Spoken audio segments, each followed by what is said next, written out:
It is day 4 of the DNC. Last evening, Tim Walz, who is a proven liar about his military record, who abandoned his troops in a time of need, one of the most radical governors in America, took the stage.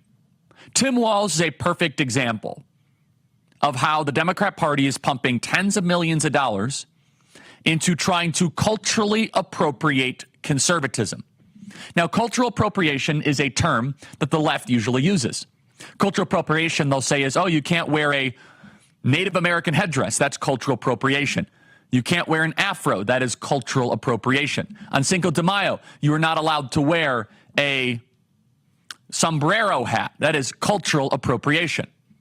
However, Democrats are perfectly fine culturally appropriating Midwestern conservatism. In my book, Right Wing Revolution, we talk in great detail about how drag, the drag show, which is presenting yourself to be something that you are not, is exactly what the modern Democrat Party has become. They have the same core. So, for example, if a man participates in a drag show, he's still a man, but he'll have long hair and he'll have makeup. Despite his disguise, despite what he looks like, despite what he might seem he still is a man. The Democrat Party puts Tim Walz up there as a folksy Midwesterner because he looks like the type of Midwestern sensible conservative that Democrats are getting slaughtered with right now. You see, Democrats, they say that they are trying to build a party to reach all voters in this country. In reality, it's for a couple states and a couple places. Tim Walz is as radical as any person that you can find in American politics. And so they bring out Tim Walz, who culturally appropriates Midwestern conservatism. And you notice he says, oh, I own a gun and I can shoot it well. I wear camo.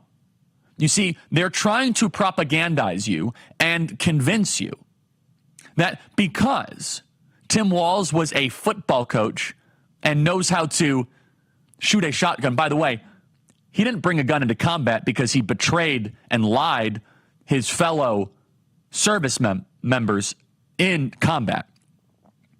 Now, somehow you're supposed to support him, that you're supposed to support Tim Walz because they have the Harris Walz camo hat. They think you'll let your country be destroyed as long as the means of destruction wears camo and served in the National Guard.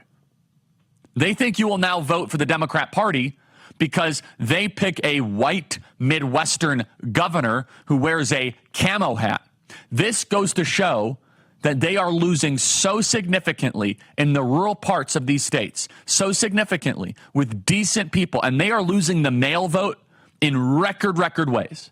Here is Tim Walz saying, I know guns, I'm a veteran, I'm a hunter, and I was a better shot than most Republicans in Congress, and I've got the trophies to prove it.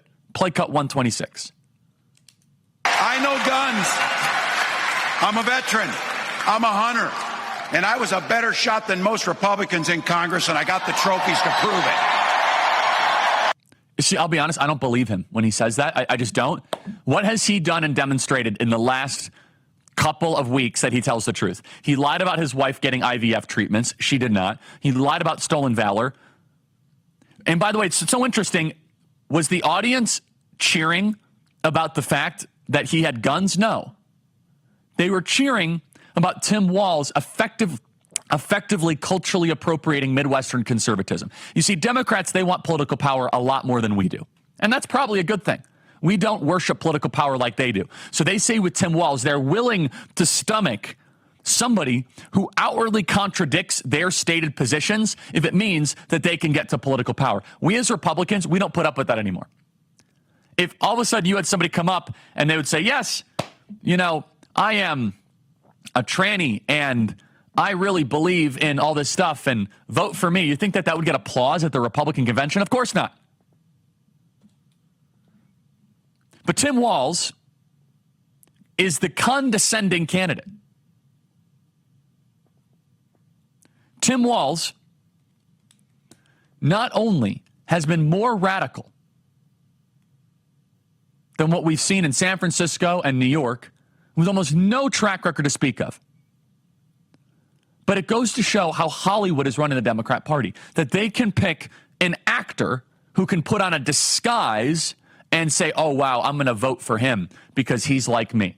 This is the continuation of identity politics. You see, usually when we think of identity politics, we think, oh, blacks are going to support Kamala Harris. Or we think, oh, women are going to support Kamala Harris. Or blacks supported Obama.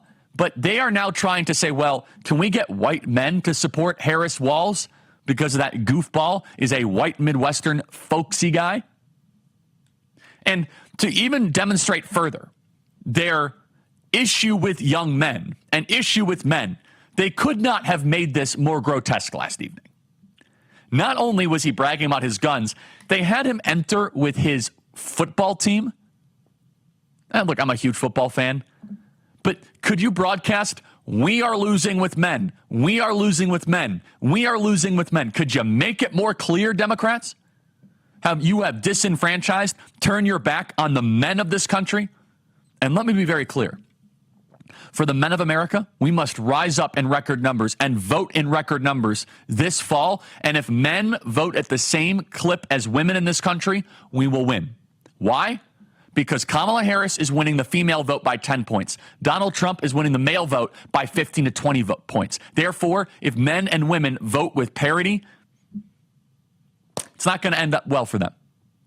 This is the football team running on. They think that you're going to go vote for medical mutilation, the most radical trans stuff, post-birth abortion, open borders, the feminization of American culture, potential bans on red meat, Green New Scam, and gun confiscation because you got some guy LARPing, live action role playing as a Midwestern conservative. Look at my football team. Play cut 131.